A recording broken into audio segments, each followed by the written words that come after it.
buenas, imparables. Soy el pastor Brian Chalai, es una alegría que seas parte de esta comunidad. Hoy nos encontraremos con Dios en Primera de Timoteo, capítulos 1 y 2, para seguir creciendo nuestra relación con Él. Recuerda estudiar estos capítulos antes de escuchar el episodio. Este no busca reemplazar tu estudio personal, sino motivarte y enriquecerlo. Con eso dicho, ahora sí, conversemos. ¿Qué verdad aprendemos sobre cómo es Dios y su dirección para nuestra vida?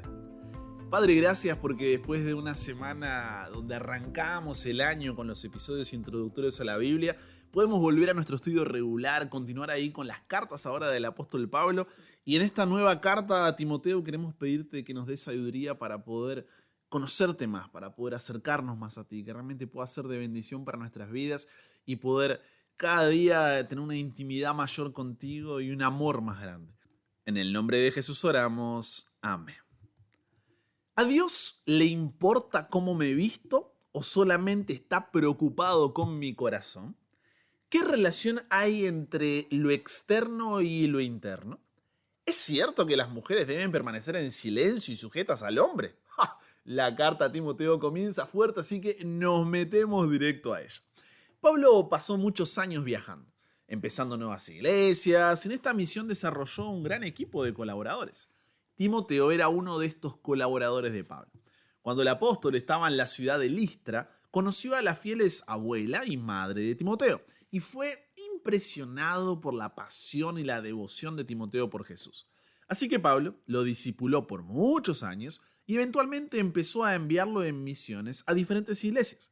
De manera que, cuando Pablo supo acerca de un grupo de líderes que se infiltraron en la influyente iglesia de Éfeso y estaban esparciendo enseñanzas incorrectas acerca de Jesús y lo que significa seguirle, él envió a Timoteo para confrontar a estos líderes y restaurar el orden en esta iglesia. Así que, después de que Timoteo llegó, Pablo les envió esta carta para darle seguimiento a los efesios e instruir a Timoteo sobre cómo cumplir esta misión. En esta carta hay un encargo inicial y otro final a Timoteo para que vaya y confronte a estos líderes y asuma la teología. Y en medio de estos encargos, la carta está llena de diversas instrucciones prácticas acerca de los problemas a los que Timoteo se enfrentaba en la iglesia de los Efesios. Y finalmente estas secciones están conectadas o concluyen con 3 poemas. Cada uno de ellos exalta a Jesús resucitado como Rey del mundo. Con eso en claro, esa visión, ese panorama general, Pablo inicia la carta en el capítulo 1 recordándoles cómo envió a Timoteo a Éfeso para confrontar a estos líderes que estaban esparciendo su extraña enseñanza. Los describe como obsesionados con especular acerca de la Torá, que es el nombre que se le da a los primeros libros de la Biblia, lo que hoy llamamos como Pentateuco, ¿no? Génesis, Éxodo, Levítico, Números, Deuteronomio. Pero aquí está hablando específicamente acerca de las primeras historias, las genealogías en el libro de Génesis. Y como veremos después, habían desarrollado toda clase de enseñanzas raras acerca de la comida, el matrimonio y el sexo que no eran consistentes con las enseñanzas de Jesús o de los apóstoles. Pablo, incluso, nombra a alguna de estas personas con las cuales estaba en problemas y que estaba señalando, como Himeneo y Alejandro. Describe cómo su enseñanza ha dividido a la iglesia y ha generado controversias. Pablo dice que esta es la primera señal clara de que su enseñanza está distorsionada. ¿Por qué? Porque cuando se imparte enseñanza cristiana verdadera, esta es fiel al camino de Jesús y resulta en amor, en fe genuina. Y él dice que, de cualquier modo, el propósito de la Biblia no es promover la especulación, el adivinar, el imaginar. Más bien el propósito de la Biblia es exponer la verdad sobre la condición humana como lo hizo Pablo. La enseñanza correcta sobre la Biblia llevará a las personas a ver la gracia de Dios revelada en Jesús, quien vino a salvar a gente pecadora y quebrantada como tú y como yo. Así que Pablo concluye el capítulo con un poema que, sobre todo, honra al rey y llama a Timoteo a detener a estos hombres y sus enseñanzas. Reflexiona, ¿de qué manera puedo yo contribuir a la unidad en mi iglesia, evitando la propagación de ideas que puedan dividir o distorsionar la verdad? ¿Cómo puedo, en lugar de dejarme confundir por cada uno que decide decir algo, discernir y evaluar de manera más efectiva las enseñanzas a las cuales estoy expuesto, asegurándome de que estén alineadas con los principios de la Biblia, en lugar de que todo pase, todo entre y me termine confundiendo y llenando de incertidumbre? ¿Cómo puedo tener un filtro que me permita realmente ver qué es lo que estoy consumiendo, analizarlo y poder sacar conclusiones? ¿No tendré que ser más vigilante sobre a quién decido escuchar y a quién no? Como Pablo le está diciendo a la iglesia en Éfeso por medio de Timoteo. En el capítulo 2, Pablo aborda temas muy específicos de esta iglesia, causados por los falsos maestros. Primeramente, Pablo llama a Timoteo a tener reuniones de oración regulares para orar por la paz y por los líderes gobernantes de Roma. Porque la paz en la tierra crea un contexto ideal para que los seguidores de Jesús sigan esparciendo el mensaje del Dios de paz, quien quiere que todas las personas sean salvas. En contraste con los falsos maestros, Pablo le recuerda a Timoteo que Dios quiere rescatar al mundo entero. Y orar hará que este propósito se mantenga presente en sus mentes. Pablo luego aborda problemas relacionados con hombres y mujeres que estaban siendo influenciados por estos líderes corruptos en Éfeso. Así que, primero, él pone un alto a un grupo de hombres que estaban siendo arrastrados a furiosas disputas, peleas teológicas que los falsos maestros iniciaban. Les dice que estos tipos deben aprender cómo orar primeramente. Después confronta un grupo de mujeres de la iglesia. Y es importante resaltar esto. Pablo no está hablando a todas las mujeres de todos los siglos, en todas las épocas, en todo tiempo y en todo lugar. Pablo está hablando a un grupo específico de mujeres en la iglesia de Éfeso bajo el liderazgo de Timoteo en una circunstancia específica que estaba atravesando la iglesia. Estas mujeres estaban comportándose en las reuniones de la iglesia como si fuera un desfile de modas, según se acostumbraba en las religiones paganas. A pesar de eso, podemos extraer principios que son válidos para hombres y mujeres, ya que al leer esto en la Biblia nos muestra que a Dios sí le importa la forma en que nos vestimos. Pero este tema de la modestia siempre se ha llevado a los extremos y nos cuesta entenderlo de forma equilibrada. ¿Por qué? Porque por un lado está la policía de la modestia, ¿no? Que le ha dado una mala reputación al concepto, al principio de modestia.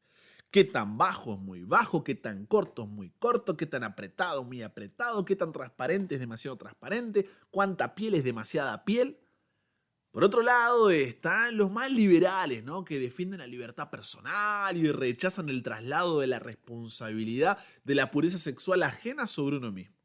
Pero cuando vamos a la Biblia, la modestia tiene mucho más que ver con la condición de nuestro corazón que con las características específicas de nuestro guardarropas.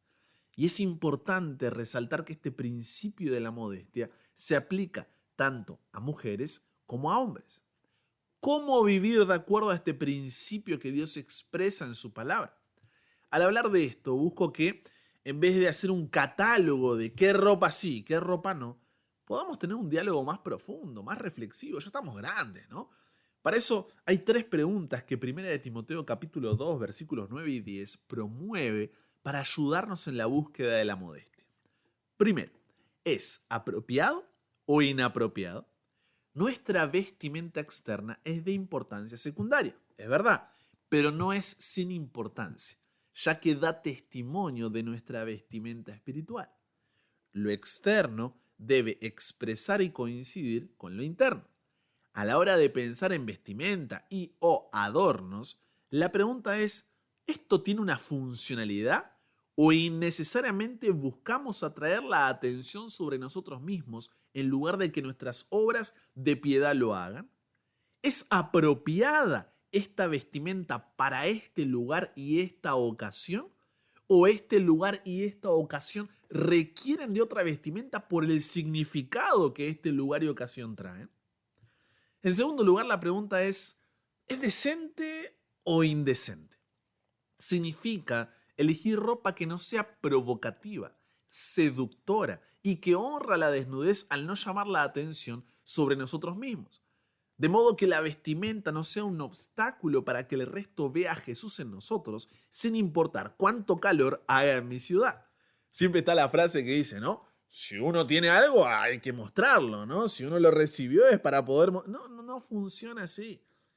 Tenemos que entender que si bien uno no es responsable por lo que va a pensar el otro, por el pecado ajeno y demás, de nuestra parte, por responsabilidad propia ante Dios, tenemos que buscar no vestirnos de forma provocativa, seductora y que guarde nuestra desnudez. Para que si la persona nos mira por primera vez, nos cruza en la calle, nos cruza en el trabajo, en la universidad, en el ómnibus, en donde sea, ¿qué es lo primero que va a ver? ¿Nuestro cuerpo o nuestro carácter? ¿Qué es lo que más destaca? ¿Qué es lo que más estoy buscando que destaque? Porque obviamente después la otra persona puede hacer lo que quiera con su pensamiento, ¿no? Pero, ¿qué es lo que yo intencionalmente estoy buscando que destaque? ¿Se entiende? Tercero, ¿es moderado o excesivo? Se trata de evitar los extremos de la moda, gastando grandes cantidades de dinero o llenar los armarios con grandes cantidades de ropa. En lugar de esto, se busca la sencillez. Yo sé que está la frase común, ¿no? Es que no tengo ropa. Tienes ropa. Lo que debemos es ser más intencionales en eso, porque también es parte de la modestia. Y no comparar con otros para decir, pero es que yo tengo poquito comparado con... No. ¿Necesitas más que eso? ¿O lo que estás adquiriendo simplemente es por gusto y porque puedes? Comprender el propósito de la vestimenta y hacerte estas tres preguntas, ¿es apropiado, es decente y es moderado?, te ayudará a descubrir qué ponerte. Porque repito, la modestia es más que vestimenta, pero no menos. Pareciera como si el lema de hombres y mujeres hoy en día fuera mientras menos tela, mucho mejor. Mientras más se enseñe, más llamo la atención. Lo que no se enseña no se vende. Es triste ver cómo muchos han caído en esta manera de pensar. No, es mi cuerpo, yo puedo tomar mi decisión. Y si el resto mira, bueno, problema suyo. Nuestro llamado como hijos de Dios es glorificarle en todo lo que hagamos. Y esto incluye nuestra vestimenta. Debemos buscar que nuestra manera de vestir sea acorde a aquello que creemos. Porque si somos honestos, en muchos de los casos estamos conscientes de cuándo estamos vistiéndonos de una manera inapropiada. E igual lo hacemos. Examina tu corazón, examina tu vestimenta y procura honrar a Dios y respetar a tus hermanos y hermanas a través de ella. Pero recuerda, el cambio no empieza por la vestimenta, sino por el corazón.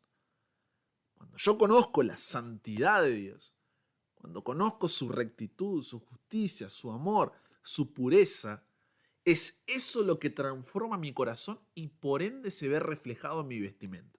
Porque de nada me sirve que termine este audio y tú te vistas de una manera súper conservadora, pero tu corazón no cambió. El cambio vendrá sola y únicamente cuando primero tu corazón sea cambiado. Por eso si eres de los que juzga la vestimenta ajena, porque no sé quién te ha votado como el supervisor de moda religiosa, déjame pedirte un favor. Antes de juzgar a alguien, preocúpate primero por su corazón. Porque podrás cambiar la forma en que la persona se viste. Pero si Jesús no está en su corazón, de nada servirá. Es el estar en una relación íntima con Dios que mi vida cambia, incluso mi forma de vestir. Porque entiendo que lo reflejo a Él al hacerlo.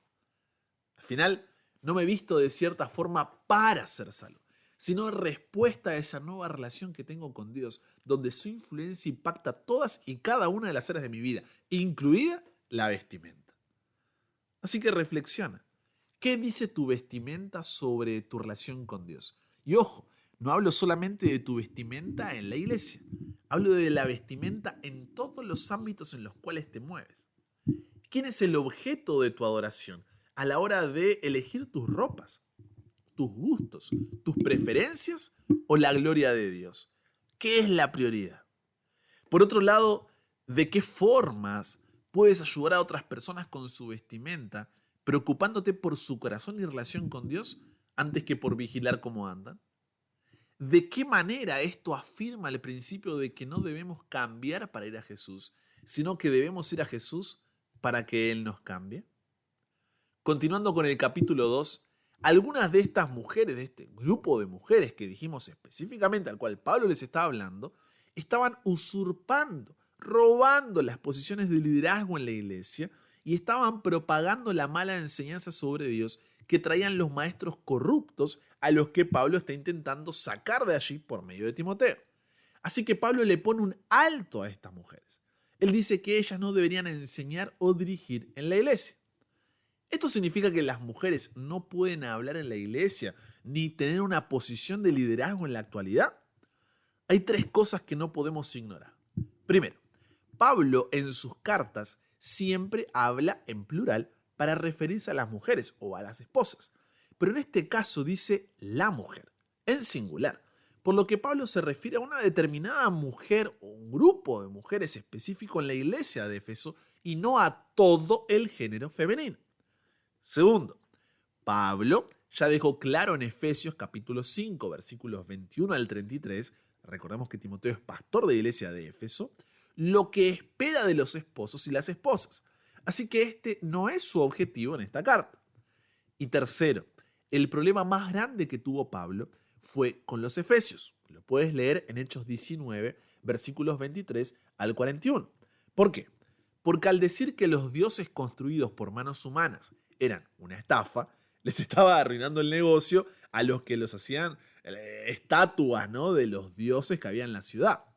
En Éfeso estaba Diana, Artemisa, Cibeles, diosa de la vida, de la feminidad, fecundidad, protectora de los partos, etc. Por lo que Éfeso era una comunidad donde la mujer tenía un papel en extremo predominante. De hecho, los cultos paganos eran dirigidos únicamente por mujeres.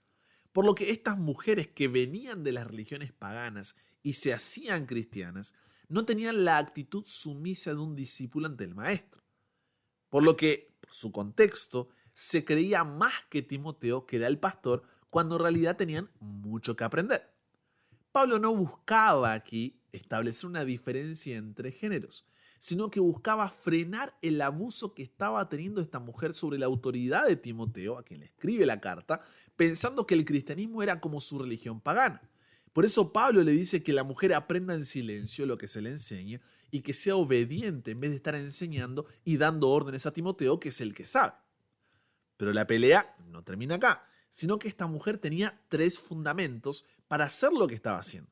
Y Pablo responde a estos fundamentos en 2 de Timoteo, capítulo 2, versículos 13 al 15. Antes de mencionar estas tres bases, tenemos que entender que leer una carta de Pablo es como escuchar solamente un lado de la llamada. Y para entender qué está queriendo decir Pablo, tenemos que averiguar qué se estaba diciendo del otro lado de la llamada, para que esta tenga sentido. Por ejemplo, si tú lees un mensaje de WhatsApp que dice: no podré ir a tu casa esta tarde, ¿podemos organizar para mañana para terminar el trabajo? A partir de ese mensaje podemos concluir que el mensaje al cual responde este es uno que decía: ¿vienes hoy a casa a terminar el trabajo? No leímos esa parte, pero por la respuesta llegamos a esa conclusión. ¿Se entiende? Lo mismo haremos entonces con este pasaje de Timoteo y los tres fundamentos presentados por esta mujer para su actitud. Primero, la mujer decía: todo hombre procede de la mujer, por lo que nosotras somos superiores. A lo que Pablo responde: si fuera así, Adán fue formado primero y después Eva, así que no es cuestión de orden. Segundo, esta mujer específica decía: la mujer tiene más inteligencia práctica y sabe más que el hombre sobre todo en la vida. A lo que Pablo responde: Adán no fue el engañado por Satanás, sino Eva. Y cuando Eva fue engañada pecó, así que no había tanta inteligencia después de todo. No porque está diciendo que los hombres son más inteligentes que las mujeres, sino porque están mostrando lo incorrecto y lo falso del argumento que está presentando esta mujer específicamente. Tercero, la mujer decía que le basta con tener hijos para salvarse, de acuerdo a la creencia de la cultura en Éfeso. A lo que Pablo responde: las mujeres se salvarán si tienen hijos, pero no solo por eso, sino si confían en Jesús, si aman a los demás, viven con modestia y santidad. No depende de los hijos la salvación.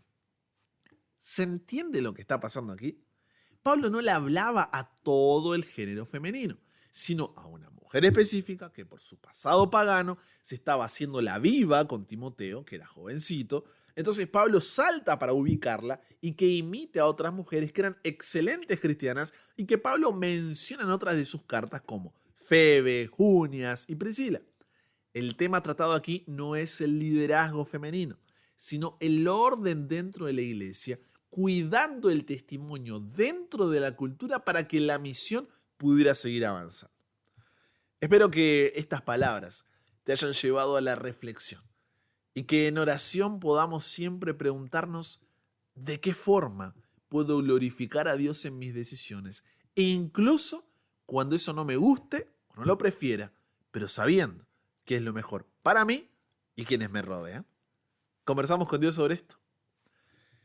Padre, gracias porque hoy nos has mostrado diferentes principios que a veces son complicados, difíciles, rebuscados de entender porque mucha gente toma un texto fuera de contexto y lo usa como pretexto, pero Señor, ayúdanos en primer lugar a darnos cuenta de si estamos participando en la propagación de enseñanzas que dividan la iglesia.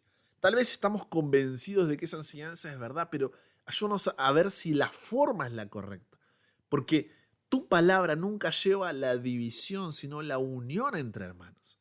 Después, Señor, ayúdanos a analizar cómo está nuestro corazón. Y para eso, ayúdanos también a ver cómo está nuestra vestimenta. Para que a través del principio de la modestia, la forma en que nos vistamos en todo tiempo y lugar pueda reflejarte a ti, independientemente de la moda, la circunstancia, el clima o la excusa que queramos poner. Y Dios, gracias, porque nos ayudas a comprender textos que a veces nos hacen tener una imagen distorsionada de ti y nos ayudan también a poder adorarte de mejor manera. Cuida especialmente a las mujeres de la comunidad, ya que hoy tanto se habló de ellas, mujeres de fe, valientes, guerreras, Señor, estudiantes, trabajadoras, madres, que realmente siguen hacia adelante y buscan estar cada día más cerca tuyo. Nos entregamos hoy a ti, Señor. Cámbianos, renuévanos, transfórmanos, somos tuyos. En el nombre de Jesús oramos. Amén. Y con eso llegamos al final. Comparte con otros lo que aprendiste hoy. Súmate a la comunidad en WhatsApp, totalmente gratis si todavía no lo has hecho, para recibir una notificación en tu celular cada mañana, escuchar los episodios sin conexión, tener material extra, hacer tus preguntas, acceder a contenido exclusivo y te espero en el siguiente para que nunca pares de aprender y nunca pares de crecer. ¿Por qué? Porque hasta el cielo no paramos.